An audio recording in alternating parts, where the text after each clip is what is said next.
Siguiente programa puede contener escenas de sexo y violencia. Para los menores se recomienda la compañía de padres o adultos responsables. CBS Canal 12 presenta ENC Noticias. Une al Valle. Pues yo creo que la muerte de Marcos, el asesinato de él, sigue doliendo mucho entre los periodistas y todavía es difícil hablar de manera pública de lo que significa y el impacto que ha tenido, pero también de poder indagar un poco más sobre las causas que marcaron el asesinato de Marcos. Yo creo que hay mucho temor entre los periodistas de la ciudad y creo que es muy importante respaldar y cobijar a los periodistas, a los familiares, para que no sientan esa vulnerabilidad que están sintiendo muchos de los periodistas acá y de los medios de comunicación. Pues más que amenazados es un silencio colectivo, es una autocensura de no expresar lo que creen que pudo haber ocasionado el asesinato de Marcos, o de manera general también poder hablar y denunciar diferentes asuntos que pasan en la ciudad, porque el asesinato de Marcos, por supuesto, manda un mensaje también inhibitorio a todos los periodistas. Sí, desde la FLIP hemos hecho seguimiento desde el primer momento del asesinato, tenemos reuniones con la Fiscalía para saber también y para hacer una veeduría de cómo avanza la investigación y el proceso. Yo creo que ahí es muy importante que no se pierda esa exigencia de justicia y de investigación para que podamos conocer qué fue lo que sucedió en el asesinato, porque tener justicia en este caso es fundamental para poder acabar con la impunidad que hay en crímenes contra periodistas. Yo creo que es muy importante que los periodistas puedan de alguna manera generar alguna unidad aquí en Tuluá. Creo que hay unos temores que son generalizados en muchos de los periodistas y de los medios de comunicación, y creo que es importante mandar el mensaje de que no se puede normalizar ni las presiones ni los ataques contra los periodistas, y que no se puede ceder terreno tampoco frente a quienes estén ejerciendo ese tipo de violencia contra la prensa. Yo creo que el mensaje es muy claro, y es que no se debe tolerar ni permitir ningún tipo de presión frente al trabajo periodístico, y que es muy importante que como gremio se pueda enviar un mensaje de solidez y de respaldo a que se pueda conocer lo que sucedió en la investigación de Marcos Efraín Montalvo. Pues lo que nosotros advertimos y denunciamos son unas prácticas que se realizaron desde el Ministerio de Defensa, que son de ciberpatrullaje, es decir, hacer un monitoreo del contenido que hay en redes sociales, y esta es una actividad que tiene unas implicaciones para la libertad de expresión que son muy riesgosas, y eso es lo que hemos advertido, y hemos planteado unas preguntas para poder tener más información y más transparencia frente a esos hechos. Bueno, si la ley de garantías no es recuperada por alguna determinación de la Corte, indudablemente pues los alcaldes y gobernadores, y además pues todo el poder central de la nación, podrán utilizar los recursos que mediante la ley de garantías son congelados previamente a las elecciones. ¿Para qué?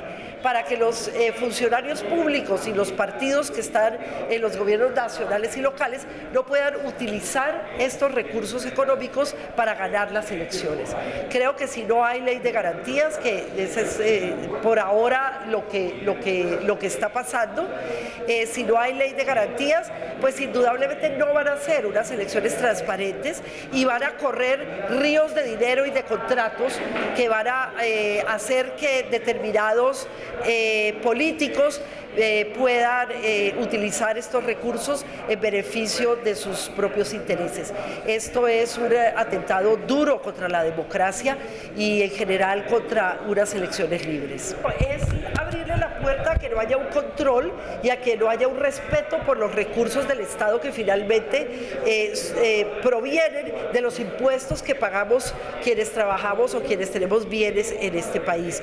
Entonces yo creo que esto tendrá que ser rechazado por la Corte, y finalmente pues espero que no se convierta en ley de la República ese artículo específicamente, pero no veo muchas esperanzas y a eso habría que agregarle pues todos los poderes políticos y económicos que hay por debajo de este sistema, la corrupción en general y los dineros legales e ilegales que de manera inteligente y subrepticia los políticos logran manejar sin incluirlos en sus gastos de campañas. Bueno, yo creo que fue una investigación de aproximadamente año y medio en la que yo, una de mis mantras diarios era no usar internet, no usar internet, de tal manera que todas mis comunicaciones con las fuentes, los documentos que yo manejé, todo lo mantenía de una manera muy confidencial, no mandaba correos electrónicos, no me comunicaba por redes sociales con nadie, no utilizaba ningún tipo de herramienta digital, de tal manera que la investigación y el trabajo que yo estaba haciendo no pudo ser rastreado y las personas involucradas se dieron cuenta de la investigación cuando salió el libro. Y yo creo que el periodista que sabe manejar la confidencialidad pues puede trabajar con mayor seguridad y sin menos riesgos. Sí, yo creo que, bueno, lo que ha cambiado es que como la investigación judicial, la investigación penal se reabrió y llevamos 10 años en ello porque el libro salió en 2011 y estamos terminando el 2021, entonces se reabrió el proceso de los 12 apóstoles, hay varias investigaciones penales en curso, pero la principal y la que avanzó más fue una de ellas correspondiente al asesinato de un conductor de una chiva, de un bus escalera, Barrientos, Camilo Barrientos, que es el proceso que tiene en este momento a punto de ser sentenciado al hermano del expresidente Uribe, Santiago Uribe Vélez. Bueno, ustedes saben que uno como escritor y como periodista pues siempre tiene muchos proyectos avanzando simultáneamente. En estos momentos yo estoy tratando de terminar un compromiso que tengo con la Universidad Santiago de Cali de una serie de publicaciones que me van a tener ocupada por lo menos lo que resta del 21 y todo el año 2022 para una serie de libros académicos, el manual de estilo, la segunda parte del manual de estilo del laboratorio Unimedios. Tenemos también libros que son producto de investigación periodística. En el año 2022 va a salir una reedición del libro Las Guerras de la Paz, que fue mi primera obra literaria, que es una obra que a pesar de que fue publicada a finales del año 1985, continúa vigente y es enseñada en casi todas las universidades del país porque tiene el contexto histórico y las voces de los protagonistas de la primera violencia y de la segunda violencia que ocurrieron en Colombia, es decir, que hace un recorrido desde la muerte de Jorge Luis Gaitán hasta los hechos del Palacio de Justicia. Entonces, hoy son hechos históricos cuya memoria yo logré reconstruir y bueno, vamos a lanzarlo de nuevo el año entrante. Pero yo no diría que se llamó persecución, cada uno que lo llame como quiera. A mí Santiago Uribe me demandó penalmente, esta fue una demanda que estuvo casi 8 años en la fiscalía y finalmente la archivaron porque pues obviamente yo creo que ningún fiscal estaba en condiciones de acusarme por publicar muchas cosas que corresponden a una investigación muy profunda con todos los soportes y todas las evidencias y todos los documentos además de los testimonios.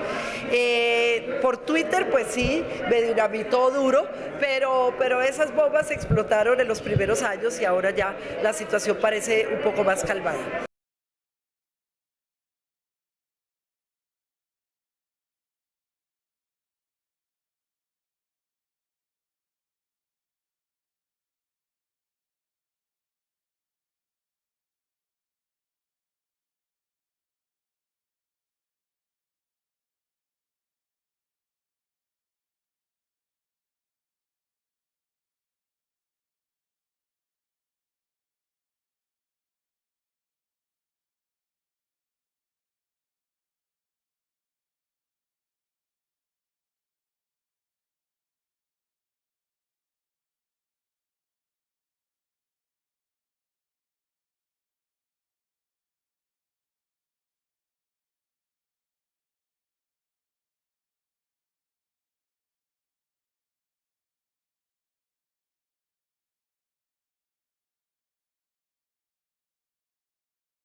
Bueno, este ejercicio es un ejercicio que debía hacerse.